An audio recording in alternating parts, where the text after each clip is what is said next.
Seguimos adelante, 9:17 minutos, 8:17 las Islas Canarias. Yo es que estoy comiendo un polvorón, aunque parezca mentira, y firmando un libro a mi amigo Luis Alberto Pérez Calderón. Luis Alberto, habla tú mientras yo te firmo el libro. Comenta la jugada. Ahora te vamos a tener que suplir ahí. Mira, te voy a poner, y en el sueño El de una sueño. España mejor. Ah, muy bien. De una España mejor. No es fácil, ¿eh? No, ya en el sueño de una España ya. Y te voy a poner, pues yo tengo la costumbre de poner siempre una fecha que no es la que toca. ¿Que no la que toca? No, vaya, te he puesto hombre. 25 de De diciembre. diciembre, vale. Y te pongo unos abrazos también. Vale. Venga. Todo El día junto. 20 de diciembre es el día que asesinaron al almirante Carrero Blanco, y ese día vamos a tener una charla en el San Pablo CEU sobre este libro. A ver, Así que estáis, cuento con vosotros. Ahora vamos a llamar a Alicia Rubio, que entrará por teléfono porque tiene un gripazo que no podía con su cuerpo. Bueno, Álvaro Peña, ¿cómo estás? Buenos días. Buenos días. Y el amigo Jesús García Conde viene de camino, está en atascazo. ¿Estaba lloviendo ahora o no? Sí, estaba lloviendo y yo he tenido que desviarme de la ruta normal porque es cierto, había atasco ahí, debía ser a nivel de Castellana con Plaza Castilla y he tenido que dar una serie de vueltas. Oye, Luis Alberto, el esperpento que vivimos ayer, de una manera sosegada, ¿qué está pasando? Estamos ante la comisión, yo lo he denominado golpe de Estado por fascículos o por etapas, pero es el asalto a las instituciones. El Poder Legislativo, el Ejecutivo se ha comido al Legislativo porque, claro, hay una serie de normas que hay que cumplir el Parlamento. Se las saltan, les da igual, a pesar de que la mayoría está a favor de que se las salten, pero eso sigue siendo ilegal. Ya, pero vamos a ver, es que hay que recordar, yo nunca he creído, para empezar, en esto de la democracia. Esto nunca he creído. Esto es para mí es una pantomima y bueno, pues para decir que la gente vota, que la gente participa. Pero es que hay que recordar que llevamos desde el año 82, donde ya empieza el Partido Socialista a tener poder en España a través de diferentes gobiernos, como las instituciones, las normas se saltan a la torera, y eso lo tenemos el día a día. O sea, aquí el respeto a la ley es lo que menos se ha visto. Se ha visto. Y lo de ayer, pues es una consecuencia más de todo ese proceso que degenerativo completamente de lo que se supone que es un estado entre comillas, un estado democrático de derecho, donde realmente no se respeta absolutamente nada. Que cuando se hablaba de que una democracia es una división de poderes y lo estudiábamos en la facultad, a Montesquieu y compañía, ¿no? La democracia en América de Tocqueville, ¿no? Y esas instituciones separadas donde se ejerce una serie de controles, aquí lo evidente es que un ejecutivo, y eso ha sido siempre así, ha sido el quien ha controlado primero el legislativo a través de esas listas cerradas y de poner precisamente a esos representantes del pueblo, ya sea en el Congreso de los Diputados o ya sea en el Senado, aquella gente que yo quiero que esté, y eso se pone. Y luego, además, pues se ha controlado realmente primero se ha controlado a los periódicos, a lo que es el cuarto poder, el cuarto poder a través de subvenciones, de temas económicos, y ya finalmente la institución de judicial, que se supone que la institución judicial es digamos, la garantía precisamente de que las cosas se cumplan, de que las normas se respeten y de que haya un fair play, que haya un juego que es supuestamente democrático, donde se respeten las normas y ellos al final decidan. Y lo que estamos viendo es que ni las instituciones judiciales, ni el propio Congreso, porque esta proposición de ley que ha nacido del Congreso es porque se lo ha indicado el Ejecutivo, o sea, eso no hay otra, ¿no? Sí. Y entonces, pues llegamos al esperpento de que aquí al final, fíjate, decía un antiguo ministro ahora socialista, me parece que era César Antonio Molina, que era ministro de Cultura. De Cultura con fíjate, Zapatero. con Zapatero, que ha llegado a decir, oiga, paren esto. Oiga, pero ustedes lo podían haber parado ya hace tiempo.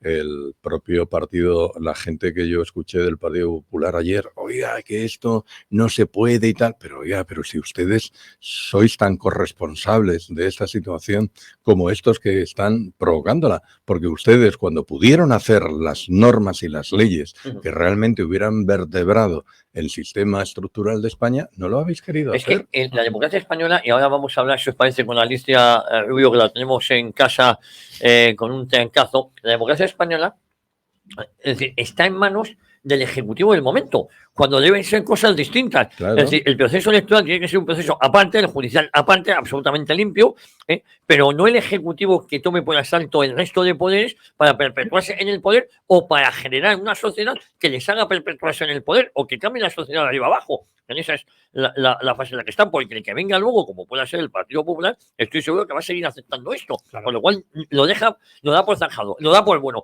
Alicia Rubio, ¿cómo estás?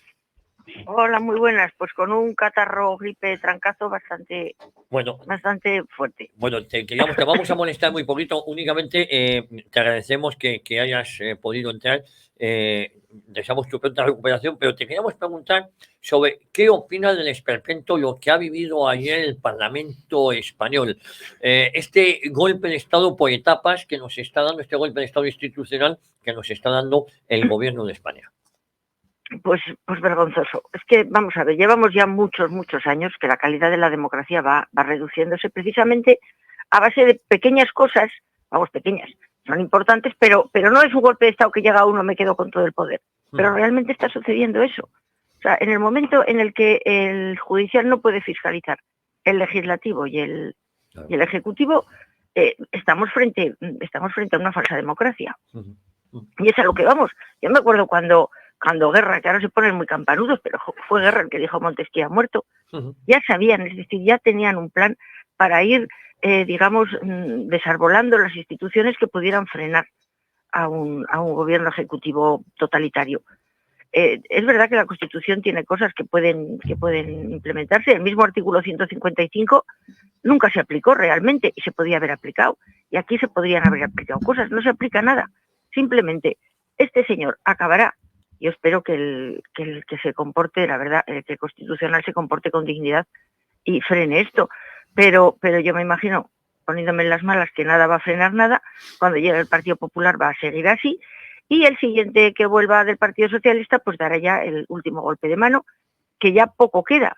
Porque si ya realmente los políticos no pueden ser fiscalizados por un judicial independiente, y la prensa tampoco es independiente para poder sacar los escándalos que puedan surgir, y la prensa está completamente pagada y lo sabemos todos, pues es que estamos ante una falsa democracia.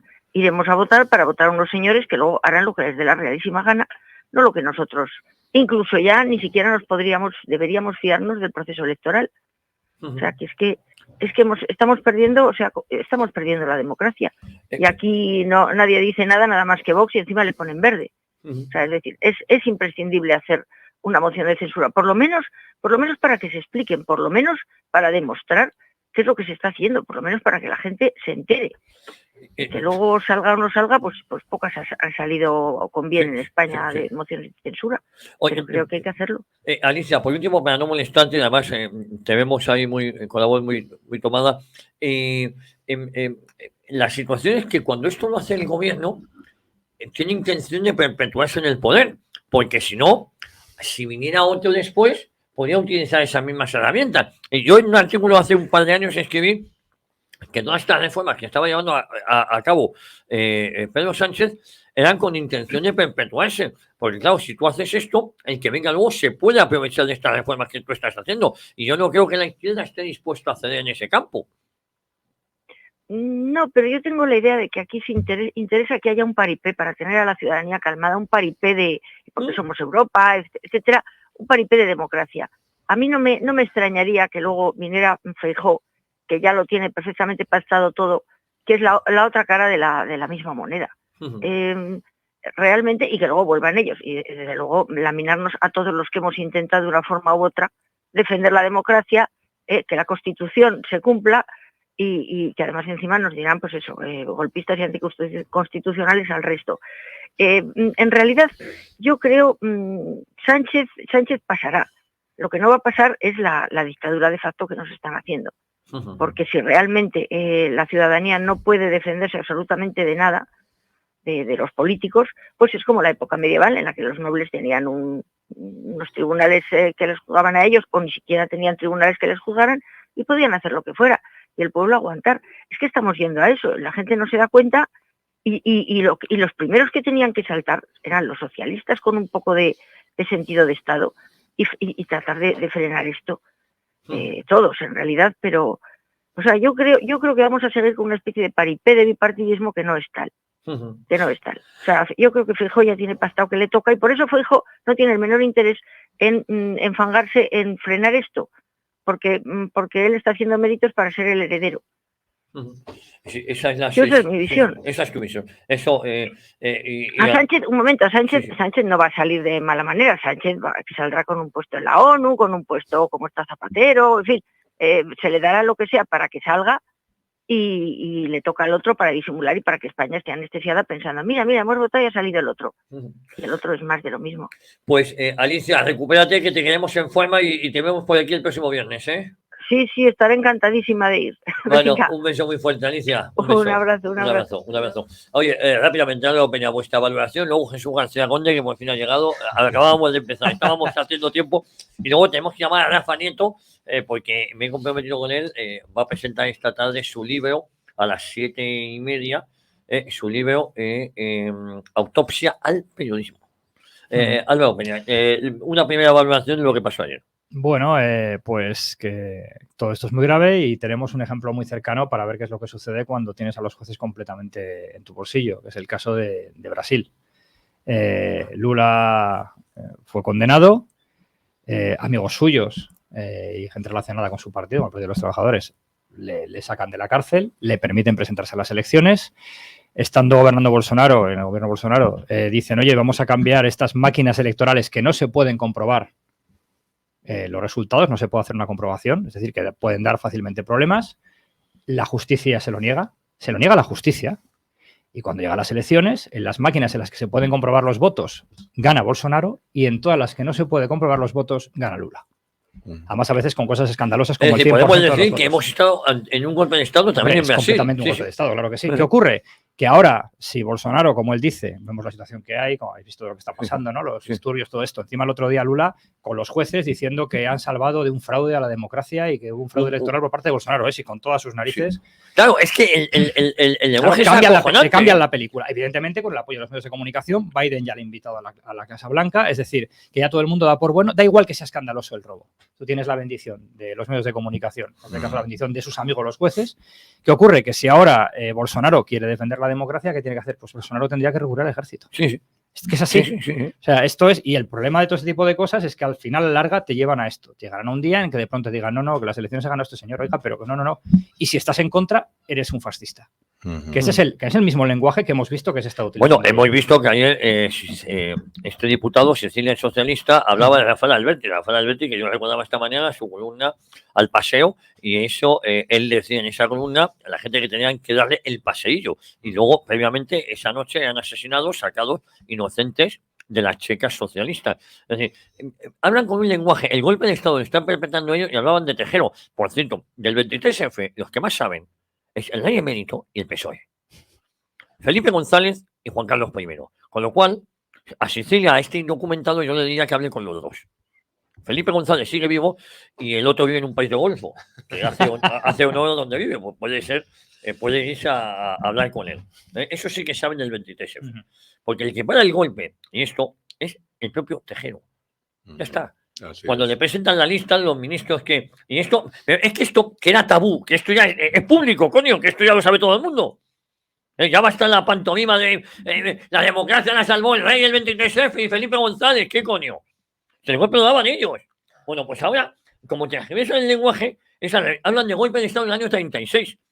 El golpe de Estado empezó en el 34 y ellos amañaron las elecciones en el 36. Es decir, es que de verdad, hay que poner pie en pared. Jesús.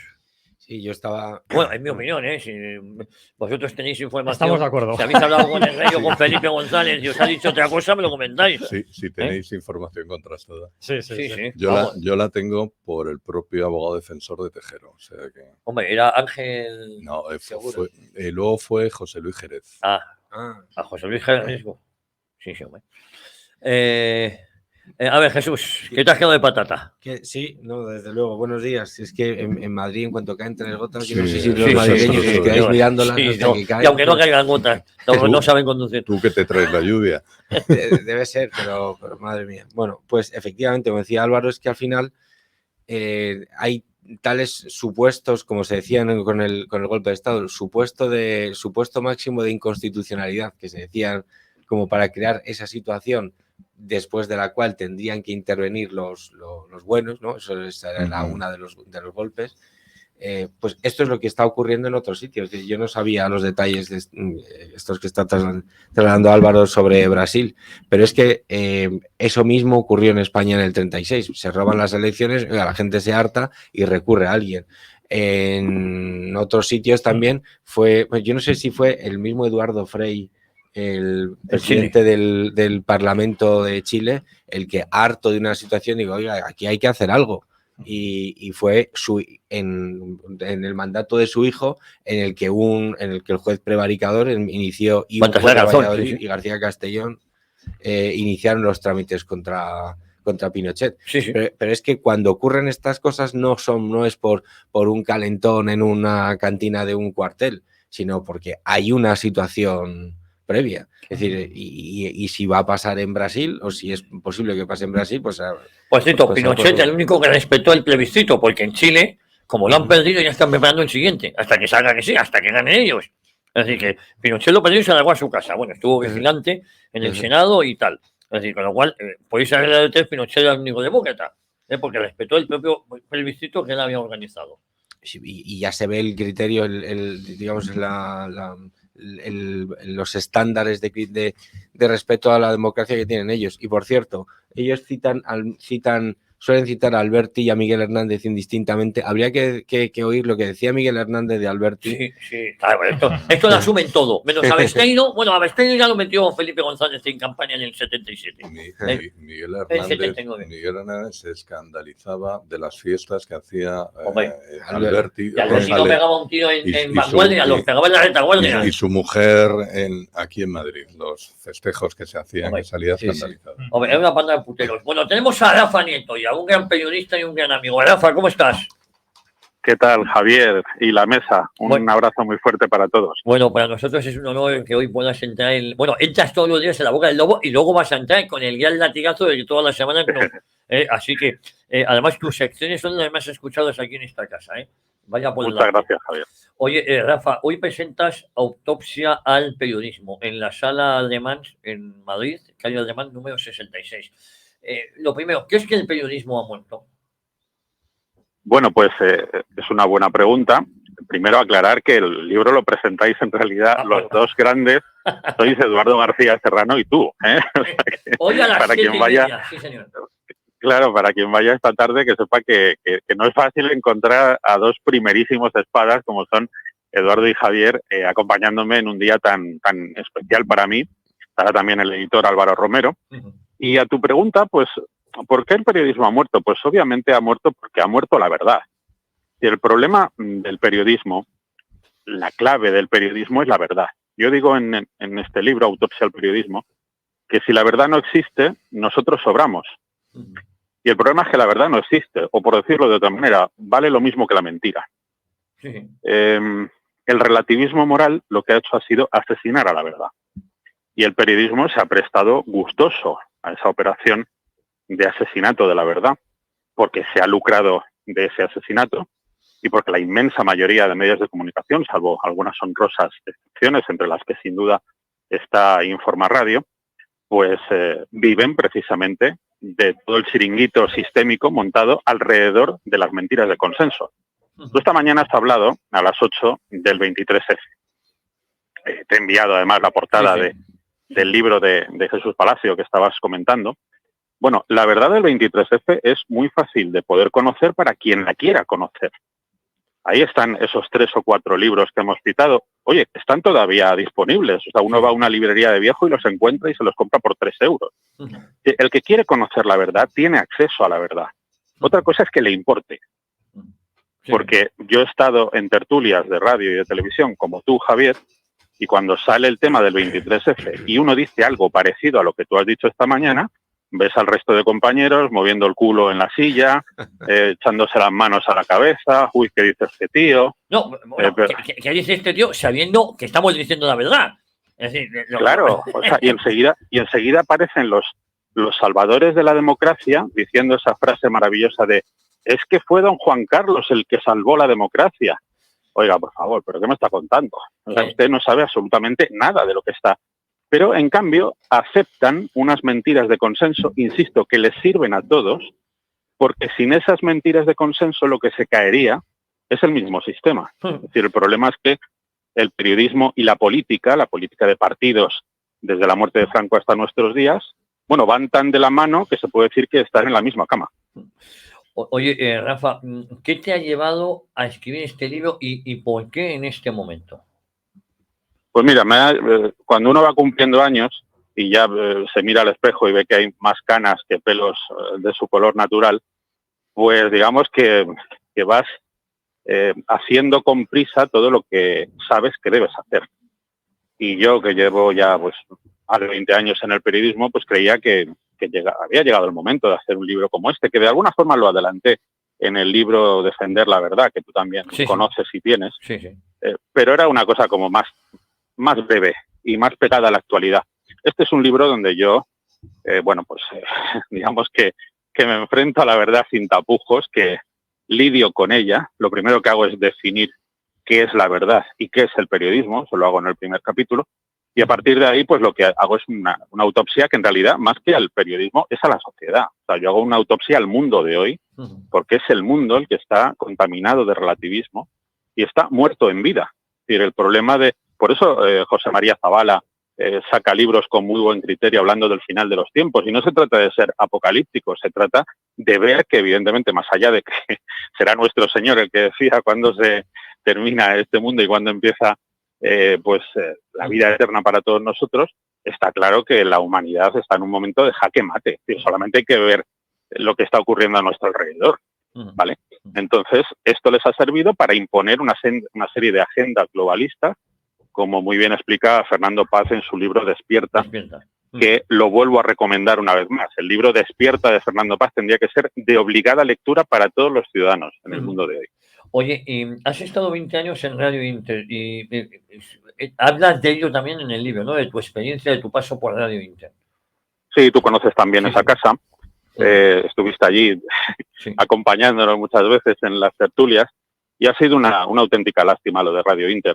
Yo lo cuento con mucha tristeza porque, hombre, cuando uno está 20 años en un sitio, pues es lógico que le tengas cariño a la empresa, a las buenas personas que allí había. Pero bueno, desgraciadamente la Inter ha caído pues por lo que han caído grandes medios de comunicación, como el Alcázar, que bien conoces también, como en su día el Diario Ya, como tantos y tantos ejemplos que podríamos poner de medios de comunicación, pues que pierden su identidad primero, luego pierden su libertad y acaban en manos de auténticos desalmados, que lo único que querían era hacer otro tipo de negocios utilizando la radio. Y esto es lo que lamentablemente ha pasado con la Inter. Y bueno, pues desde el mes de marzo, abril, que fuimos todos los trabajadores despedidos, pues se puede decir que ya no existe Radio Inter, una emisora con 72 años de antigüedad, que está cerrado como si fuera una churrería. Oye, Rafa, ¿por qué un mal periodista socava que quebranta los pilares de la sociedad? Según reza el subtítulo del libro. Bueno, lo hemos comentado ahora mismo con el ejemplo de la pandemia o con el tema del 23F. Yo invito a tus oyentes a que hagan la siguiente reflexión. ¿Qué pasaría si todos los españoles conocieran la verdad del 23F? Hagamos ese pequeño ejercicio de ficción, Javier. ¿La gente votaría como vota? ¿La gente confiaría en los partidos en los que viene confiando o a los que viene apoyando en las urnas si conocieran la verdad del 23F o de los atentados del 11M, por ejemplo? Pues evidentemente no. Harían otra cosa muy distinta de la que vienen haciendo.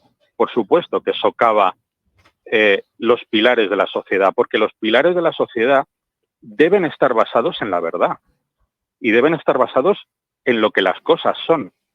Pero la mayoría de medios de comunicación lo que hacen es una gran operación constante de manipulación para presentar una realidad que no existe, que es ficticia, para presentar a Pedro Sánchez como un ejemplo de demócrata cuando es un tirano, para presentar a los tribunales como independientes cuando están manejados burdamente por el Poder Ejecutivo.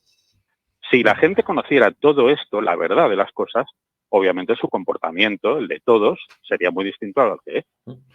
Oye, Rafa, ¿es España una excepción en cuanto a mal periodismo o es un problema general en todo el mundo? No, es un problema general. He puesto el ejemplo de la pandemia y creo que ahí se ha visto perfectamente. Hay muy pocas excepciones, pero es verdad que en España hay una serie de elementos característicos.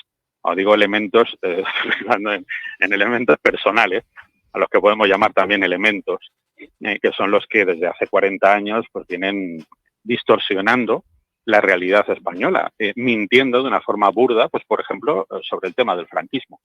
Te vuelvo a plantear el mismo asunto. ¿Qué hubiera ocurrido si los grandes medios de comunicación hubieran contado la verdad del franquismo? No estoy diciendo que sean profranquistas, ojo. Yo no digo que haya que ser pro nada. Lo que digo es que hay que contar la verdad. Es decir, hay que decirle a los españoles que España, con Franco, los años finales de los años 70, 60, éramos la octava potencia del mundo. Oiga, y no éramos porque le tuviera mucha simpatía a Franco en el exterior, precisamente, sino porque teníamos industria, porque había una clase media extendida y porque había un nivel de paz social que es innegable absolutamente. Estoy hablando del final de los años 60 y 70, obviamente no estoy hablando de después de la guerra. Después de la guerra es imposible que haya una paz generalizada porque hay una herida tremenda. Pero es que, claro, la gente confunde el franquismo del año 40 con el franquismo del año 70.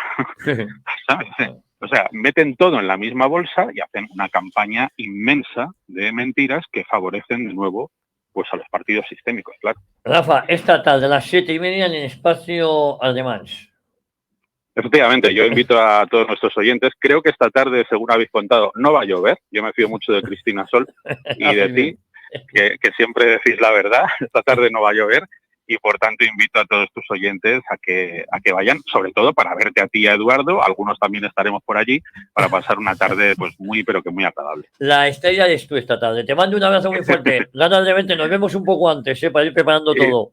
¿Vale? Claro que sí. Un abrazo a todos. Un abrazo, amigo. Hasta ahora. Bueno, Rafa Nieto esta tarde, Autopsia al Periodismo en Espacio Aldemán, en la calle Aldemán 66, a las 7:30.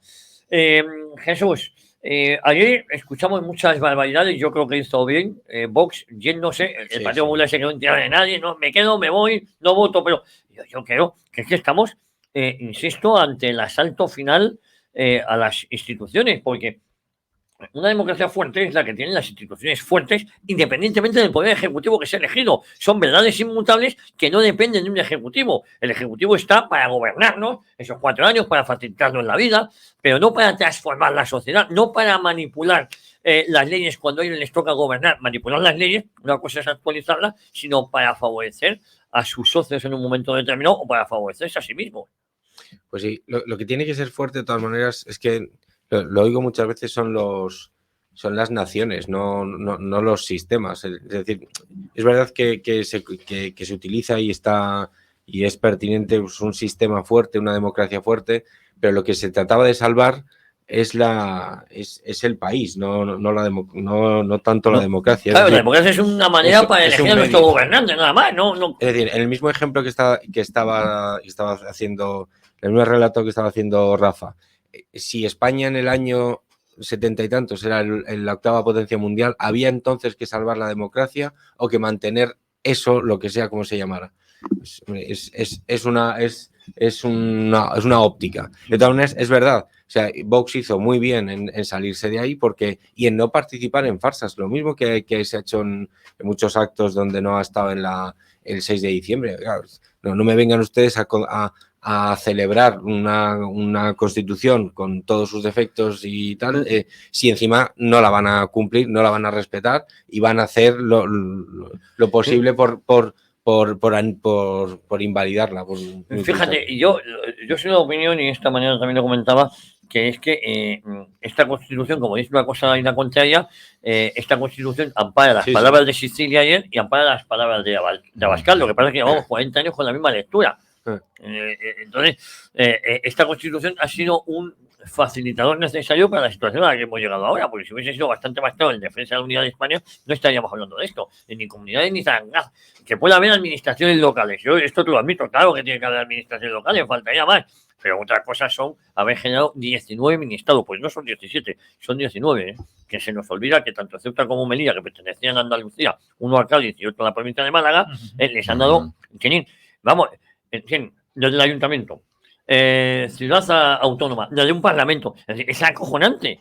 No tiene sentido ninguno. No tiene sentido ninguno que Ceuta y Melilla tengan el estatuto que tienen. No tiene ninguna... Ni tampoco tiene sentido que hayamos parcelado en 17 territorios e instituciones el territorio español. O sea que eso, la idea entre nacionalidad y nacionalidades, al final convergen en un camino que llega pues a lo que estamos ahora, ¿eh? Que hay señores que dicen que no son españoles y además lo dicen abiertamente, o sea, no están engañando a nadie. Oiga, yo no quiero ser español, me disgrego de la parte del territorio frente a otra gente que sí que decimos que somos españoles. Y entonces aquí lo que se abre, y es lo que se está produciendo y se va a producir, yo creo, si no es hoy, es mañana, tenemos un totalitarismo de izquierdas. Eso es así, de claro. Y lo que se va a producir, y se tiene que producir, es un totalitarismo contrario precisamente a ese totalitarismo de izquierdas. ¿A qué nos va a llevar ese enfrentamiento entre esos dos bloques? Pues es una deriva muy peligrosa. Antes tú, Álvaro, nos has comentado lo de Bolsonaro y tal. Claro, el único remedio que cabe aquí ya es decir, mira, aquí ya sobran las palabras. Echas al monte. Sobran las palabras, sobra sentarse a la mesa y entonces vamos a ver quién es el que... Ya no valen las razones, ya vale la fuerza. A ver quién es el que tiene la fuerza. Porque si tú no te atienes a razones en el sentido de que si hay un reglamento, hay unas reglas de juego y esas reglas de juego las tenemos que respetar todos, pero hay gente que no las respeta, es que ¿qué cabe contra eso? Si ya no hay instituciones que defiendan precisamente esa supuesta constitución, esa supuesta democracia, ese supuesto sistema. Cuando el señor, el ministro de Cultura, el exministro César Antonio Molina dice, no, que esto se pare. Dígame, ¿cómo? ¿Cómo lo paramos? Bueno, y dice, este no es socialista. No, claro que es socialista. ¿Cómo que no es socialista? No, este es socialista, sí. No, ya, pero que decía, no, Sánchez no es socialista. No, ¿cómo que no es socialista? Esto lo dirás tú. Claro. Sánchez es socialista igual que lo has sido tú. Claro. Es decir, Sí. Lo que ocurre, que es que estos que van de demócratas, y tú lo has apuntado antes, Javier, es que en el año 34, oiga, que ustedes quisieron dar un golpe de Estado. Y ustedes quisieron, frente a la derecha que gobernaba en aquella época, que llegó al gobierno, ustedes quisieron dar un golpe de Estado. Ustedes acopiaron armas, precisamente para levantarlo, y ustedes hicieron que se levantara una revolución en Asturias. ¿Cómo se paró esa? Asturias, el golpe de Estado a nivel nacional, ¿eh? Claro, y luego, para parar eso, tuvieron que llamar al ejército. Ahí se decía salvar la república. Claro, ahí se decía salvar España. El ejército en ese momento salvó la república. Bueno, ¿sabéis cómo acabó uno de los generales que salvó la república en Asturias? Porque López Ochoa. López Ochoa estaba herido en un hospital en Madrid. Sí, estaba herido, no había pegado un solo tiro, ni estaba en la sublevación. Fueron a por él, le cortaron la cabeza y pasaron su cabeza por todo Madrid. Es decir, esa era la justicia, esa era la reconciliación. Ese abuelo que conocía yo, yo iba a veranear a Trubia, había un Ochoa que era abuelo de un López Ochoa. Pues el general López Ochoa fue el que libera Asturias, el que salva a la República de ese intento golpista del Partido Socialista. Por cierto, Largo Caballero estuvo condenado pues se intentona, Indalecio Prieto se escapa,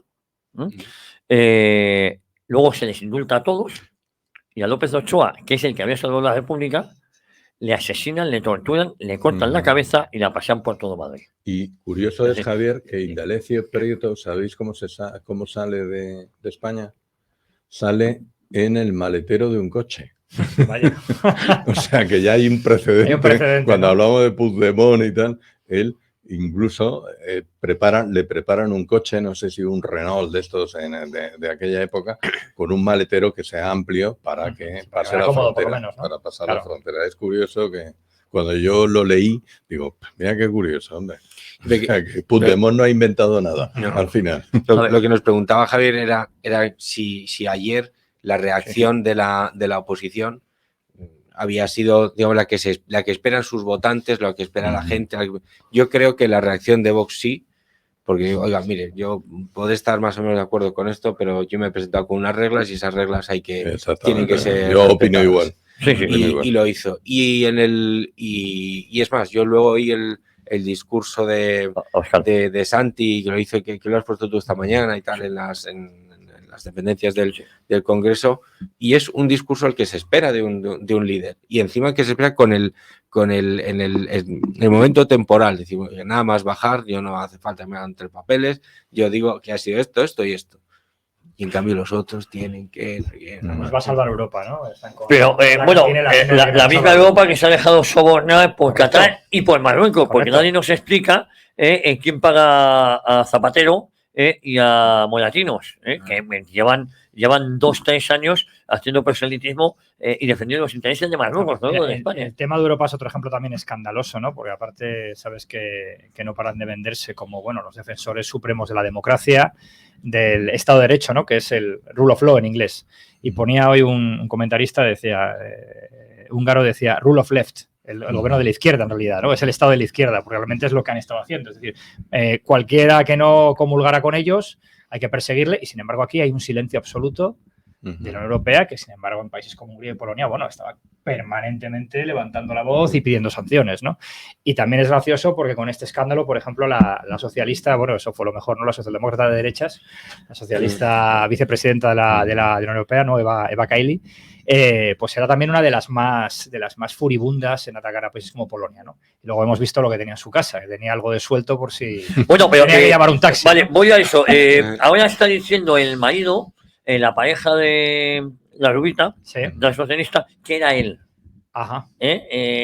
Ha confesado, pero que su pareja no sabía nada. Es víctima del patriarcado. O sea, que Eva es víctima del patriarcado. Claro, también, del patriarcado. ¿no? El dinero no lo veía por ahí, sí. lo apartaba. Las bolsas de basura que nunca se tiraban a la calle. Si deriva la responsabilidad a una italiana, me parece también. O sea que. No, sí, es un escándalo. O sea, además fuera, es que le hace perder toda la legitimidad a lo que está pasando. El funcionamiento interno de la Unión Europea es una vergüenza, pero bueno, vamos a lo mismo, es un chiringuito montado por unos amiguetes y luego pues eso, ¿no? Se creen con la legitimidad de perseguir a un país u otro por las políticas que hacen. Pero a lo mejor lo de los socialdemócratas de derechas es porque el aspecto de la vicepresidenta es el aspecto físico, digo, la foto, pues hombre, es más parecido a las de derechas que a... No lo sé, igual es por eso. Ya, no lo sé, pero vamos, es... Bueno, el caso es que, ¿y ahora qué? Porque el Tribunal Constitucional se reúne el lunes, que esa es otra. El martes, me parece, no sé si es el lunes martes, pero si hay togas golpistas, son precisamente aquellas que han provocado que ayer no se pudiera reunir el Tribunal Constitucional, porque la reunión del Tribunal Constitucional la decide el presidente. Si el presidente te convoca y tú no vas, el que está dando un golpe de Estado a sabiendo las consecuencias que no vas a formar quórum y que pasó de ayer, la responsabilidad de lo que pasó ayer, entre otras cosas, las tienen las togas socialistas.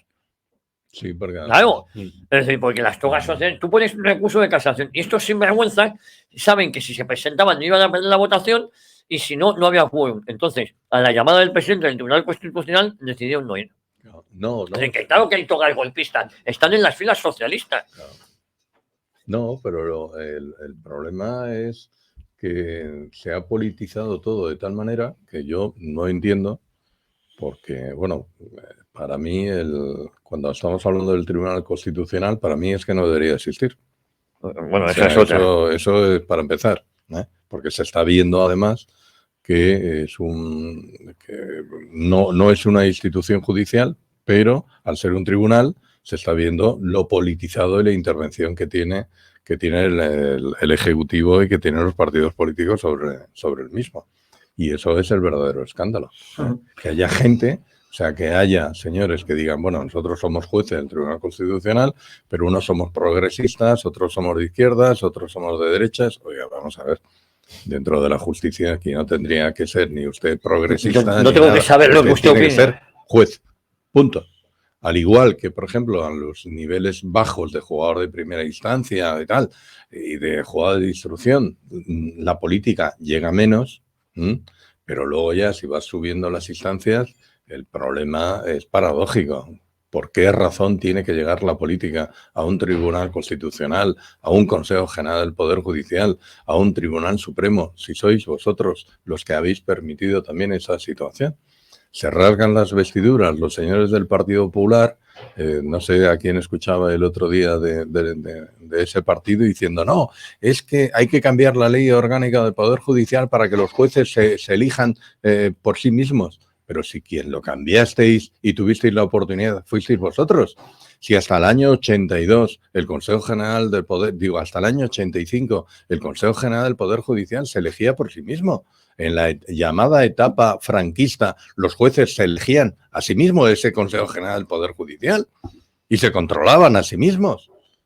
O sea, y vosotros, el Partido Popular, cuando habéis tenido mayoría absoluta, habéis podido volver a esa situación. Pero es lo que ha dicho Javier, nos ha comentado antes, es que también cuando luego gobernáis os interesa a vosotros también controlar esa situación y estar en esa situación. Y lo lamentable es que esa política ha llegado a una institución que tiene que ser de control y ya está en manos precisamente, no ya del Congreso, porque todos hemos visto que el Congreso, para mí, tendríamos que hacer una reforma, si sigue esto de la democracia, y en vez de elegir a 300 y pico tíos para el Congreso y otros tantos para el Senado, vamos a elegir solamente 5, uno por cada partido. Y nos cuesta menos, no tenemos que abrir ni pagar la calefacción de instituciones. Sí. Elegimos a 5 y entre 5 se juntan y ya tú que eres del Partido Popular, tú tal. El tuyo vale 25 votos, el tuyo 50 claro, y el tuyo 70. Y punto, y se acabó. Pero, de todas formas, hemos asistido, insisto, una democracia tremendamente débil cuando la democracia misma y el país mismo depende del Ejecutivo. Sí. Es decir, que el país tendría que funcionar solo con independencia del Ejecutivo que estuviese. El Ejecutivo lo puede hacer mal en materia económica, pero las instituciones no se tocan. Ahí es donde está la independencia. Pero en España hemos creado un tribunal constitucional que lo eligen los políticos. Los políticos y lo eligen según sus mayorías. Es decir, es algo dantesco. Claro. Y el Consejo General del Poder Judicial que lo eligen los partidos políticos. Y el cuarto poder lo hemos hecho que dependa de las subvenciones estatales.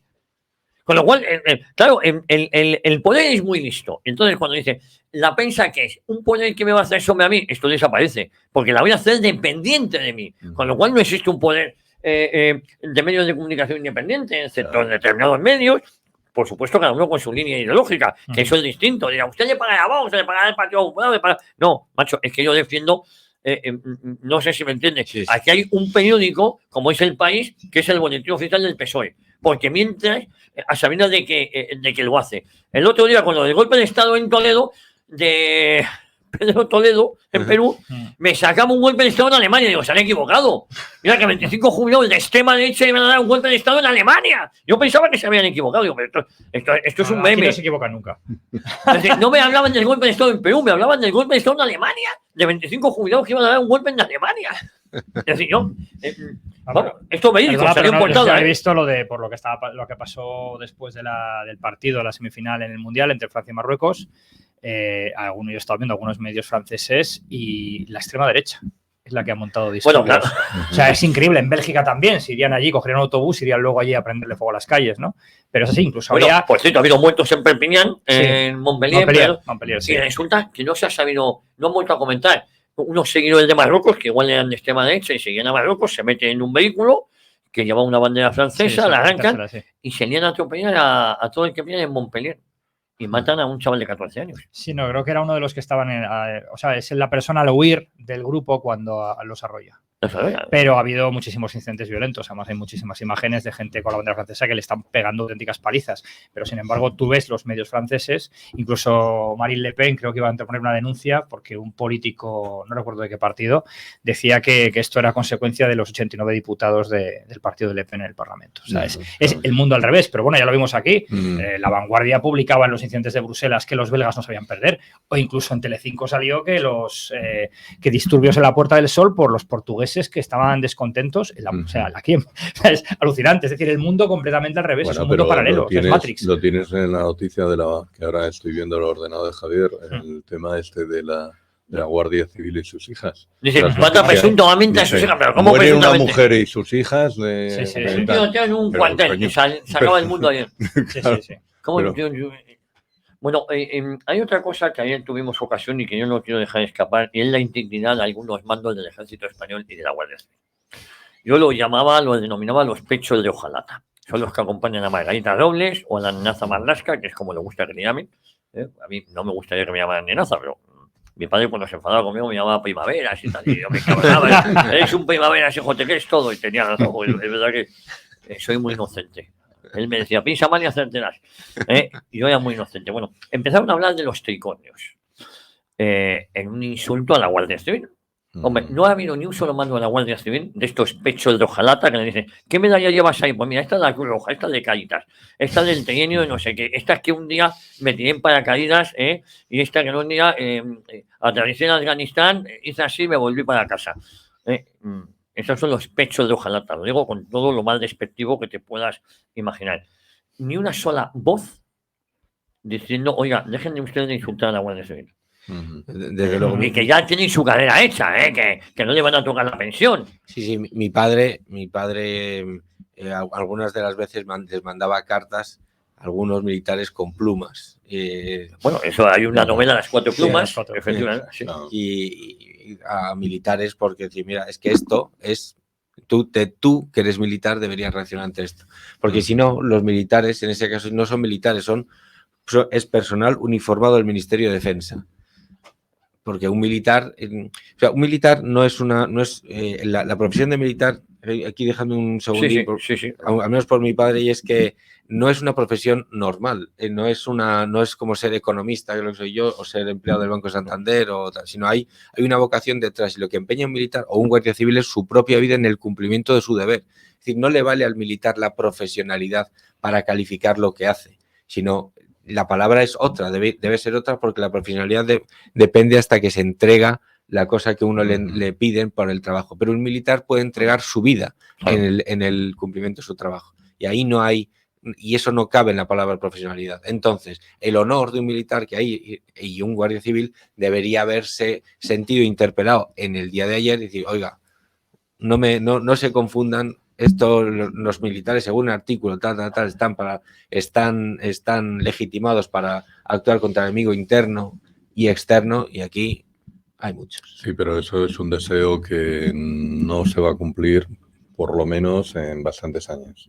No, hemos tenido 40 y tantos años como para que se haya desmantelado lo que es el ejército, se haya desmantelado la Guardia Civil, y se hayan desmantelado las mismas, incluso la propia Policía Nacional. O sea que aquello que conocimos, incluso yo, de aquel ejército que yo conocí en el año 78, 79, 80, donde era el valor a la patria, realmente sentir tu bandera, y sentir realmente el uniforme, ha cambiado todo eso completamente.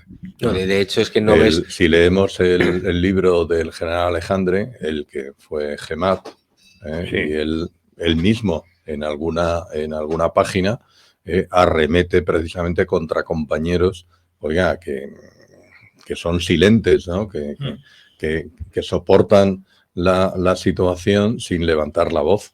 Bueno, es que vamos a ver, sé que aquí, pero bueno, como en esta radio se puede, volvemos siempre a lo mismo. Hombre, es que aquí se puede casi todo, Cuando se saca el cadáver, el cadáver de Franco del Valle de los Caídos, el militar que está en el helicóptero y que se lo tiene que llevar, tiene que cuadrarse. Sí. Y no se cuadró. No, ni con ese cuadro. Dicen las malas lenguas que a uno se dio hasta la vuelta, ¿no? Ya.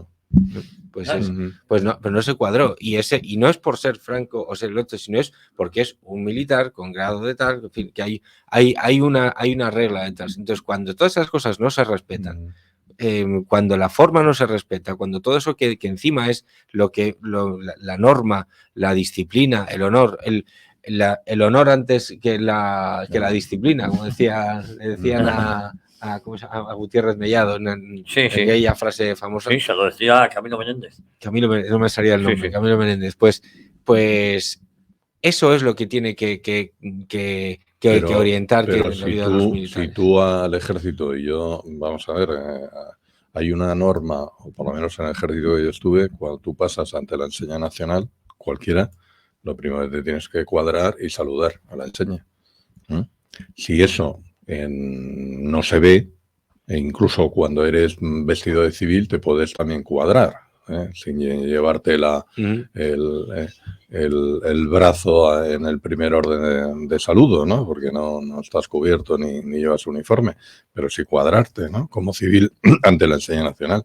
Si eso ya no se transmite a través del ejército, ni se transmite tampoco a través de las escuelas, a través de los colegios, pues dime tú el espíritu de lucha que está, porque hay normas y además están vigentes, la Ley de Seguridad Nacional, la de Defensa Nacional y tal, donde al ejército se le dice que es el último garante de la unidad española, de la unidad de la patria. Entonces, si es el último garante, pues algo tendría que decir, ¿eh? Y quien tendría que decir más es precisamente el jefe de ese ejército, que es el rey, ¿no? Que es el Felipe VI en este momento. Y hay otra cosa también un poco escandalosa, si quieres, pero que cuando se habla de honor... No me toquéis la base, que se oye todo. Vale. Perdón. He sido yo. Pero que cuando se habla de honor, habría que ver en esos tricornios de los que se ríen tanto cuando entran en el Congreso, qué código de honor tenían los que entraron allí en el Congreso y qué código de honor tenían los que estaban sentados o se habían tirado al suelo. Es decir, que habría mucho que hablar si puestos a reírse y a hacer la payasada del periodista de sueco de un militar vestido de torero y tal, que les hace tanta gracia aquí a la gente. Bueno, habría que ver los códigos. Muchos tricornios que después se pusieron encima de los ataúdes. Por eso, claro, efectivamente. Muchos tricornios que cuando ayer fue insultada la Guardia Civil, uno de los que faltaba el respeto a la Guardia Civil viene de ETA. Viene de ETA. Y por cierto, el Tribunal Constitucional que permitió que ETA volviera a las instituciones, porque ETA ya estaba en las instituciones. Oye, ayer en el Congreso tuvimos también la aprobación de la ley del aborto. Irene Montero, luego si queréis recuperar el corte, pues yo creo que es interesante escuchar a estas zumbadas. Es interesante para saber con quién nos estamos jugando los cuartos.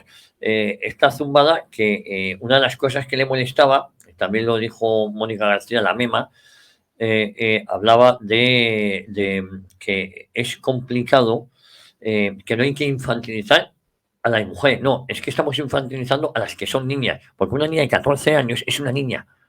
Entonces, cuando va a abortar, la ley marcaba que tenía un plazo de 3 días para que reflexionara. En esta nueva ley se le ha quitado eso. Se le ha quitado eso y el consentimiento paterno. Ya está mal que tu padre te anime a abortar o que te lo consienta. Esto decía. Pero es que ni siquiera quieren que se reflexione. Álvaro, ¿no? Claro. Porque si quieres favorecer el aborto, porque, bueno... Que no pienses. Sí. No, tenéis Vale. Sí. De todos modos, nada nuevo. Si es que esto llevamos ya muchísimo tiempo con que esta gente lo único que hacen es avanzar en la cultura de la muerte y en este tipo de políticas y no es nada nuevo. Me sorprende de todos modos, el otro día vi una votación en la Asamblea de Madrid, creo que fue la Asamblea de Madrid, una petición de Vox para ofrecer apoyo a las madres para que pues pudieran seguir adelante con el embarazo si quisieran. O sea, una cosa, nada que tenga que escandalizar a nadie, aunque como nos hemos vuelto locos, pues ya nos escandaliza. Y votaron todos en contra, incluido el Partido Popular. Entonces, claro, me gustaría saber por qué realmente, si luego el Partido Popular nos va a decir, no, esto está muy mal, vamos a derogar esto, ¿por qué votan en contra de cosas así? Es decir, es que en estos detalles es donde ves realmente cuál es ¿Cuál es el problema? Está a favor del Por aborto. supuesto está a favor, O sea, y porque eso encima sí, esto lo claro. consideran un tema de consenso. Además, y sobre todo, que es una cuestión fundamental, España es un país que se muere y estamos fomentando leyes que lo que están haciendo es que nos muramos más rápido. Sí, sí, a mí me pasó como parlamentario, también me quedé solo en Castilla y León, cuando en una PNL del Partido Socialista querían cambiar el aborto quirúrgico, donde hay posibilidad de objeción de conciencia. Lo puedes hacer siempre que haya un médico que haga la operación necesaria, por ese otro aborto que es el medicamentario, para entendernos, ¿no? Decir, bueno, es poder suministrar la pastilla. Pero claro, la pastilla que produce los mismos traumas porque por al final lo que estás haciendo es tomarte un medicamento que tiene las consecuencias que tiene, pues claro, hay unos límites en cuanto a la objeción de conciencia que se pasan por esas pastillas, ¿no? Sí, sí. Pero bueno, supongo, todo eso de la...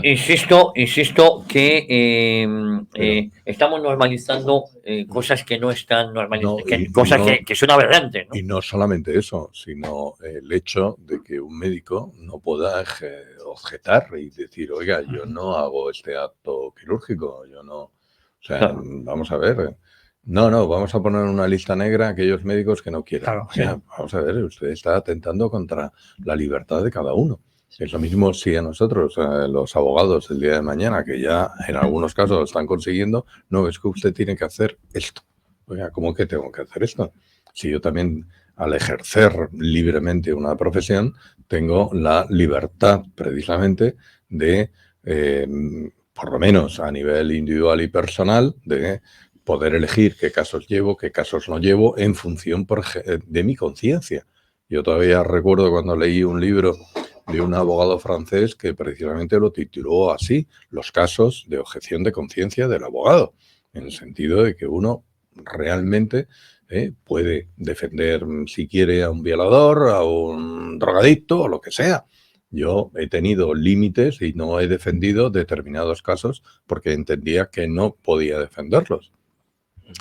Se cuenta que José Antonio Primo de Rivera no defendía un solo caso de divorcio, porque estaba en contra del divorcio. Y caso de divorcio que le llevaban, no quería saber nada de ello. El problema con todo esto es la banalización. Es decir, al final lo quieren presentar como que esto es una intervención quirúrgica como quitarte una muela. Claro. Ese es el asunto. Es claro, un médico no se puede negar a quitarte una muela si la muela te duele. Pero es que, o sea, esa es la jugada, pero ¿no? Es que es si la forma paramos, de querer quitar lo que claro, es en realidad. Pero Álvaro, tú has dado antes, has llegado a la llaga, porque ya no es un tema de cómo se produce el aborto, cómo se produce tal. No, es que, vamos a ver, Europa es una sociedad de viejos.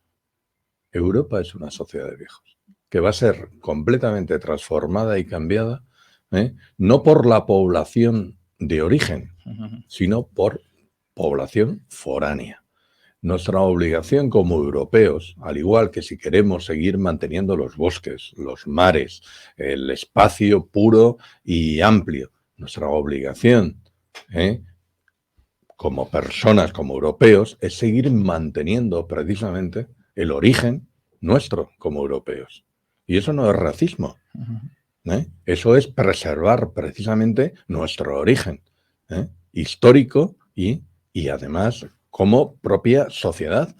Europa tiene la obligación de tener hijos. Porque ahora mismo, cuando se habla de las pensiones y se habla de que es una sociedad que ¿quién la va a mantener? ¿Quién va a mantener a esa sociedad? ¿Aquellos que vengan de fuera con salarios mínimos y casi de esclavitud? ¿Son aquellos los que van a mantener pensiones de 2.000 o 2.500 euros o de 3.000 ahora con la generación del baby boom? Oiga, tengamos hijos nosotros. Ya, pero porque bueno, esa es la salvación precisamente de la sociedad. El otro día en este mismo panfleto El País, si no me equivoco, sacaron un artículo también que decían, para salvar al planeta, no comas carne y no tengas hijos. Sí, claro. Es decir, que es que la película va por otro lado. Por eso digo que lo que se está haciendo, va a llegar un momento que pensemos que votando somos libres y vamos hacia esa dictadura perfecta que es la que adopta formas democráticas, que es en la que estamos, en la que tú te crees que votas y soy libre porque elijo a mis carceleros, y nos estamos equivocando. Esto se trata de un experimento de ingeniería social. Ha habido varios a lo largo de los últimos años. La culminación, casi me atrevería a decir, o el principio. Ahora estamos en la segunda fase del experimento, fue el tema de la pandemia. Fíjate con esto que estabais comentando, hace poco mes ha habido bastante polémica. En Francia, Michel Houellebecq, el filósofo, el autor de Sumisión, que es esta novela en la que Francia acaba convirtiendo en una república muy buena islámica. Sumisión. Sí, es una gran novela. Cuando le preguntaron en un programa sobre el tema del gran reemplazo, ¿no? Y dijo, no, si no es una teoría, es un hecho. Y realmente, pues sí, podemos. De hecho, estaba viendo antes artículos de estos, los izquierdistas indignadísimos, esas teorías de la conspiración malísimas, pero es un hecho, es una cuestión de números, es una cuestión de demografía y esos son datos, son números. No tienes que irte a ningún lado ni. Pero si se ven las elecciones del Mundial, al que yo he boicoteado, yo es verdad, no he visto y la selección me ha boicoteado a mí, la selección española, por ese juego de centrocuentismo, pero es que ves las elecciones de ¿qué dices tú? El gran reemplazo de la selección de Francia. Lleva así años, ¿eh? Sí, Ya, pero... Antes estaba Rosselló nada más, era Rochetó, vamos, era algo... Pero vamos, es lo de Washington Post, por ejemplo, diciendo que estaban indignados porque no había diversidad en Argentina. Sí. Eso ha sido buenísimo. Esto de Washington Post, no había diversidad. No había diversidad en la selección argentina, no puede ser. Esto es una discriminación terrible. Y claro, ¿no? Lo que ponía mucha gente decía es que esto es la realidad, no una serie de Netflix o un cuento de Disney, ¿no? Pero es así, es decir, es la forma de querer efectivamente. ¿no? Ya no se acuerdan de Teófilo Cubillas, jugador de Perú, o de Gilberto, que estuvo en el Valladolid, de Honduras. Bueno, entonces, ¿has hecho boicot al Mundial? Sí, no he visto absolutamente nada. Solo he visto. Yo tampoco. O sea que... Porque me parece todo una farsa impresionante. Y el hecho de esto último de Qatar, vamos a volver al. Sí. Es que, madre mía. Pero bueno, sin eso, yo apoyo a Paparelli y voy con Argentina en la final. Yo sé que eso hay todavía gente incluso dice. Yo ya cierro final con Argentina. Después de lo del otro día, ¿no? Ya. Argentina, vamos, no. Y cierro final mañana con Croacia. Sí, claro, sí, por supuesto, claro. Vamos a seguir, seguimos avanzando. Luis Alberto, ¿hay vuelta atrás? ¿En esto? Vamos, va a ser yo difícil. sabéis que el último que pierdo es la esperanza, pero ¿tiene España esperanza? ¿Va a haber va a haber referéndum o no? Porque la sensación que da es que quieren pisar el acelerador para antes de que se produzcan las generales. No lo van a llamar referéndum, se llama consulta, que no sé la diferencia, pero... Vamos a ver. Antes Alicia, cuando ha intervenido, nos ha dicho una cosa que yo creo que es clarísima. Ni con el Partido Socialista actual, ni con el Partido Popular actual va a haber cambio alguno. Porque ambos van en la misma dirección. Digan lo que digan. Y yo pienso que vamos a un cambio de régimen político. Vamos a una república que está más o menos escrita, si no firmada en los papeles, está ahí. No sé de qué signo será esa república, pero me da que no va a ser una república de conciliación y de aquí nos podemos sentar y que todos somos uno o somos una confederación o una federación, no lo sé, pero vamos a esa deriva. Y parar eso, pues solamente lo puede parar si el 70%, 80% de los españoles que habitamos y vivimos en España nos ponemos de pie y vamos a las urnas y en principio votamos a un partido político que por lo menos defienda la patria, defienda la familia, defienda la unidad. Es la única forma de pararlo. Luego, si ese partido político, como nos dice Alicia, nos traiciona, pues tampoco será ya culpa nuestra, porque estamos poniendo la esperanza precisamente en ese partido político. Oye, eso es una forma de lo que se denominaría forma democrática, porque luego el otro cambio es drástico. Bueno, vamos a ver, si me permitís, tengo muchos mensajes de oyentes, vamos a ver algunos. Jorge de la Comunidad nos dice: toda la razón, Javier, con los pechos de hojalata, sobre todo esas blancas al mérito militar que se reparten entre ellos mismos, pocas medallas rojas y pocas laureadas, menuda vergüenza de ejército amansadito que tenemos. Yo siempre me refiero a algunos mandos, no a los... España tiene algunos grandes profesionales, pero por ejemplo mi suegro, cuando quedó número 1 en todas sus promociones, y cuando y no le hicieron nunca general. Entonces, cuando en la reserva le querían hacer general honorífico y devolvió y dijo, mire, por 100 euros más en la pensión me niego, no lo acepto. Y no quiso pues un hombre de honor. Dijo, no, yo lo tenía que haber sido y ustedes no quisieron porque era todo a dedo, eligieron a los suyos, en tiempos de Solana, no, del otro. De Serra. De Serra. A mi padre le pasó lo mismo. Sí, tampoco dice, pues no, me niego a ser general. Luego se fue al monte a quemar la mitad de los uniformes. Me regaló unos cuantos, bueno, en fin, casi quemamos el monte. Ya no es que estemos aceptando la libertad de los médicos, sino que queremos que los médicos tensionen su código deontológico, el que siga teniendo dignidad, claro está, aunque en los tiempos que corren ya todos los profesionales se tensionan hasta ellos mismos, nos dice Jorge Mar. Buenos días, soy Amparo de Pozuelo, que bien les está saliendo todo, el triunfo del mal en pleno. Ayer posponen la deliberación del Constitucional y votan en el Congreso lo que querían. Los acontecimientos no se abren en el final de la Agenda 2030. ¿Quién cojones toca la mesa todo el rato? Ha sido él. Con amigos como este. Sí, que he sido yo. Sí. Soy inocente. Muy acertado analizar a quien analiza. Los medios de comunicación generales han optado por prostituirse al poder y al globalismo, sin contar con las redes sociales donde cualquiera puede opinar y casi siempre desconociendo el contenido de lo que se trata. Necesitamos un timonel fiable porque el futuro depende de eso. Y Miguel Jiménez sigue diciendo, si muchos de los que nos mandan en estos momentos tuviesen las agallas del teniente coronel Tejero, España volvería a ser importante tomar decisiones que perjudicaban a su carrera, incluso a su propia vida. Dice mucho a su favor. En el juicio del 23F siempre declaró que recibía órdenes del rey. Bueno, es que lo otro es mantener una ficción. Es que, yo insisto, es mantener una ficción. Que, ojo, en un sentido buenista, igual lo querían hacer por el bien de España. Felipe González y el rey acuerdan que hay que parar esto, se asesinaba a 100 personas al año y que había que parar esto. Y yo creo que a lo mejor había una multa y cogen a Tejero y tal. Tejero, cuando dan la lista de los ministros que iban a estar, donde estaban Felipe González de vicepresidente, si no me equivoco, Soletura, tal, comunista, como a Tejero no le habían contado de qué iba la película, pues él es el que para el golpe. No, le habían contado otra película. Pero insisto, que con la perspectiva del tiempo, ojalá hubiese triunfado el golpe de Felipe y el rey. No sé si me entendéis, si el objetivo de ese golpe, según indicaciones, era parar la deriva secesionista y que ya en el año 81 estaba llevando España, a lo mejor ojalá hubiese y Tejero metió la pata parando el golpe.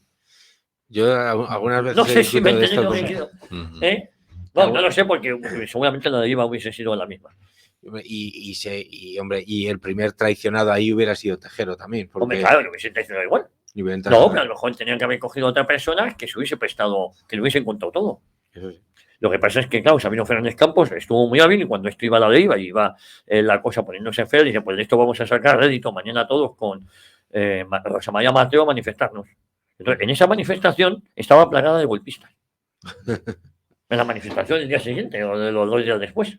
Bueno, en fin. He dicho... Tú coincides conmigo, ¿no? Yo coincido contigo. Bueno, Pedro de Teruel, estupendas tertulias diarias en Libertad. Hablamos siempre de la estructura del Estado y nos referimos al gobierno central, a las comunidades autónomas, ayuntamientos y nos olvidamos los 52 diputados provinciales con sus diputados que cobran y su personal de confianza. En Aragón, además, 33 comarcas con sus consejeros comarcales y sus consejerías y sus propios empleados públicos. ¿Quién arregla esto? Pues fíjense, estos diputados provinciales quizás sean los que más valen. No sé si ven los que más trabajan, sino que habría que acabar es con las asambleas locales. La asamblea de Madrid, la catalana. Buenos días, camaradas, quiero Javier, quiero un perro lobo checoslovaco, pero mi mujer se niega. Si me da razones para convencerle, te prometo un tupper de vesícula con tomate. Abrazo, Emilio de Valencia. Pues casi que no te voy a dar muchas razones, Emilio, no me quiero meter en ese berenjenal porque he pasado mala noche hoy. ¿Sabes? Además, ¿ha traído Sánchez al ejército marroquí a la península para defender el golpe? Se pregunta Juan desde Málaga. Sí, no doy consejos sobre perros, no doy consejos sobre perros.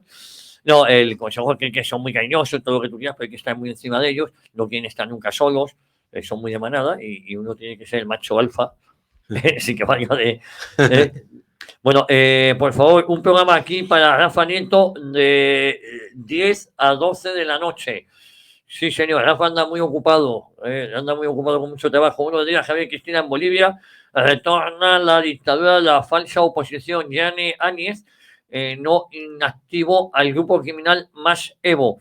Pasa lo mismo en España. Todo este golpe institucional no lo vimos y va en camino a una dictadura.